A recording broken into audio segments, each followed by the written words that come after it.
আপনি যদি একজন রিচ মানুষ হইন, টেকা ফালাইবার জায়গা পাইন না, পাশাপাশি আপনার রেস্টুরেন্টও খাইতে পালা লাগে, তাইলে অবশ্যই ও রেস্টুরেন্টে গিয়ে একবার খাইয়া আইবা।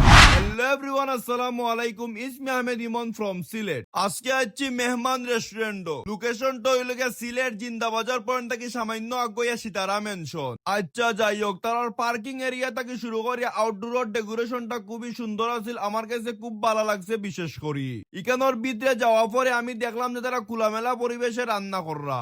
নিচর যে খাবারের কনটেনশন হল আছিল, খুবই ভালো লাগছে আমার কাছে দেখতে, খুবই প্রিমিয়াম মানর। আস্তে আস্তে গেলাম কি দুইতলা বাই উঠিয়া, কারণ আমি দুইতলাত বইও খাইমু। দুইতলাত গিয়া তো আমি পুরো অবাক হয়ে গেছি, আরো সুন্দর দেখতে। খানি অর্ডার দিলাম, খানিও আছে খুবই ভালো। রোস্ট, ডাইল ভাত, চাটনি সপ্তাহ। রিভিউটা দিমু লাস্টে, কারণ হইল গিয়া আমার কাছে খানিটা অত বকওয়াস লাগছে যা আমি আপনারা বাসায় প্রকাশ করতাম পারতাম না। তারা এখানের বাক্কা একটা আইটেমও আমি টেস্ট করছি, একটা আইটেমও আমার কাছে ভালো লাগছে না। প্রাইস আছিল খুবই বেশি।